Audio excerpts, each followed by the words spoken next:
മറ്റേ ഇതില്ലേ പൈസ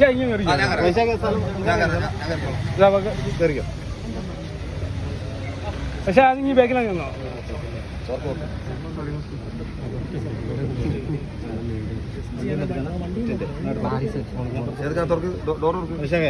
ഒരു ബൈറ്റ് എടുക്കാണ്ടോ ഒന്ന് എടുത്തോട്ടെ വണ്ടി കയറി ജിം എങ്ങനെ ഉണ്ടായിരുന്നു ജിം എങ്ങനെ ഉണ്ടായിരുന്നു ജിം എങ്ങനെ ഉണ്ടായിരുന്നു പറഞ്ഞല്ലേ ഞാൻ അവിടെ വെച്ച് പറഞ്ഞത് ജിം അടിപൊളിയാണ്. ഇത്ര ആൾക്കാർ വരുമെന്ന് ഞാൻ പ്രതീക്ഷിച്ചില്ല. ഭയങ്കര സന്തോഷം. തിരക്കേണ്ടി ഞെട്ടിപ്പോയാ? തീർച്ചയായും. പിന്നെ നമ്മൾ വിചാരിക്കുന്ന ഓരോ വർഷം കൂടുമ്പോൾ നമ്മളിങ്ങനെ ഔട്ട് ഓഫ് ഡേറ്റ് ആയിക്കൊണ്ടിരിക്കുകയല്ലേ. ഒരുപാട് പേര്